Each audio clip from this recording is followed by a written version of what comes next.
father standing out one day, and his young son, about 6 years old, asked him, "Dad, what is the size of God?" They're standing outside, and kids can ask some of the darndest questions. What is the size of God? How, as a father, do you answer that? While he's trying to figure out how to respond to his son,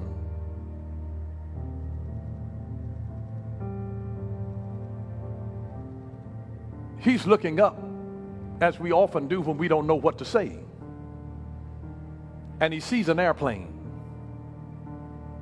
And so he asks the son, "Son, what's the size of that airplane?" His son looks up and said, "That's really tiny. It's so small. It's really tiny." And then he gets his young son in the car, and they drive to the airport. And they get out, and as they're approaching, they can see from the side a giant aircraft. And then he asks again, "What's the size of that plane?" And his little son said, "It's so big. It's so big." And the father explains to him that when you get closer to it, it seems bigger. And so he says, the closer that you are to God, the bigger and the greater that God seems to you.